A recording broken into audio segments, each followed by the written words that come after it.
Bonjour, bienvenue sur Cocotte TV pour une nouvelle vidéo de présentation. Aujourd'hui, le Ventirad Enermax T50 Axe que nous avons déjà eu à la ferme, mais cette fois-ci, nous avons un ventilateur différent, et c'est la version DFP. Ventilateur différent dans le design. Celui-ci est noir, avant nous avions des diodes bleues, mais surtout, petit plus sur le dessus, il y a en fait un switch 3 positions pour un mode, on va dire, silent, normal et performance, avec respectivement 1000 tours par minute au maximum, 1500 et 2000 pour un minimum de 800. Alors, on va dire que le 1500 correspondrait plus à ce qu'on attend d'un Ventirad en air cooling, avec un seul ventilateur au niveau des nuisances sonores. Le 800 1000, la plage PWM fait peut-être un peu petit, donc à voir ce que ça donne, et 2000 tours par minute, pardon, c'est vraiment si on veut de la grosse performance, et nul doute que ça devrait souffler.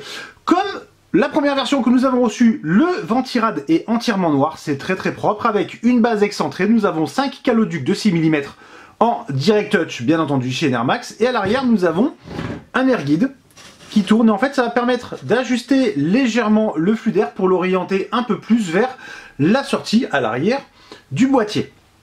La finition, nous l'avons dit, est propre, c'est noir, c'est joli, ça passe partout, sauf le petit kaki sur le ventilateur. Clairement, c'est quand même pas terrible. Bon, cela dit, une fois que c'est comme ça dans le boîtier, normalement, on ne le voit plus trop et il n'y a rien à redire. D'autant plus que le kit de fixation est entièrement noir, comme la backplate, par exemple, ou bien la plaque supérieure. Tout est noir. Nous avons un tube de pâte thermique assez grand, avec petit bonus, une petite raclette, et ça, c'est pas mal du tout.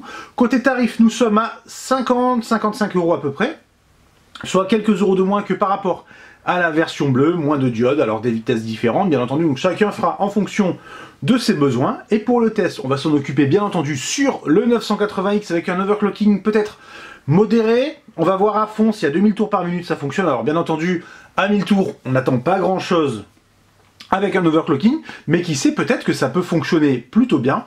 On verra ça. Et petite précision, tant qu'on y pense, c'est marqué sur la boîte à l'arrière, le modèle est compatible AM4, et ça c'est une bonne nouvelle, il n'y a pas besoin de changer le kit de fixation. Alors bien entendu, le produit désormais est assez ancien. Ici nous avons les deux trous AM3, AM4, donc à voir lors d'un achat.